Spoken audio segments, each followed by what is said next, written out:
Une femme lisait le Coran 1 minute avant de dormir. Ce qui est arrivé à son corps lors de son lavage et ce qui lui est arrivé lorsqu'elle a été mise dans la tombe est quelque chose de vraiment étonnant qui vous fera dire « Subhanallah », gloire à Allah.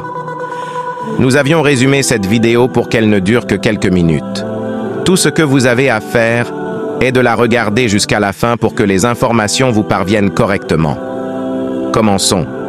C'est l'histoire d'une jeune fille nommée Marwa qui a grandi dans une famille de conditions moyennes. Arrivée à l'âge de 19 ans, elle n'avait jamais lu le Coran de sa vie et ne connaissait rien de l'islam.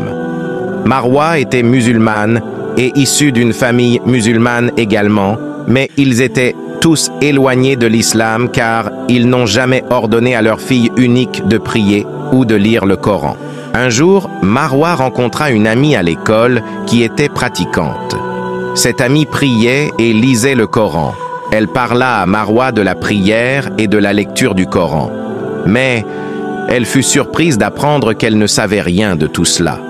Son amie commença alors à lui apprendre à prier, à lire le Coran et à connaître ses bienfaits. Elle lui a également fait aimer l'islam davantage, lui a parlé du paradis et de tout ce qu'elle doit connaître de sa religion.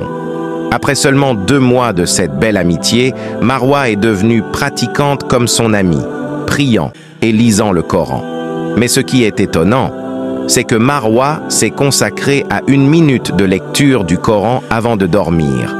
Lorsque ses amis l'ont appris, ils se sont moqués d'elle. Mais elle accepta leur moquerie avec gentillesse et leur a dit qu'1 minute vaut mieux qu'1 heure discontinue. Elle ne s'est jamais souciée de leur moquerie et a continué son habitude, lire le Coran pendant 1 minute avant de dormir. Cependant, il ne s'est écoulé que 4 mois avant que Marwa ne décède. Ce qui lui est arrivé lors de son lavage et de son enterrement est vraiment étonnant. Selon son amie, lorsque la laveuse est venue laver Marwa, son visage était illuminé et elle souriait comme si quelqu'un était devant elle. Et lorsqu'on a mis son corps dans la tombe, son corps s'est tourné directement vers la Qibla sans que personne ne le tourne. Subhanallah, le corps s'est dirigé vers la Qibla comme si elle savait exactement ce qui était bon. La leçon à tirer de cette histoire, chers frères et sœurs, est de nous habituer à lire le Coran, pas forcément 1 minute avant de dormir, comme le faisait Marwa, qu'Allah lui fasse miséricorde, mais de nous habituer à réciter chaque jour ce que nous pouvons du Coran, afin de ne pas faire partie de ceux qui ont abandonné le livre d'Allah. Et cela régulièrement, car une bonne action continuelle est bien meilleure que celle qui est abondante, mais irrégulière. Qu'Allah nous accorde ainsi qu'à vous une bonne fin et nous compte parmi les habitants du paradis.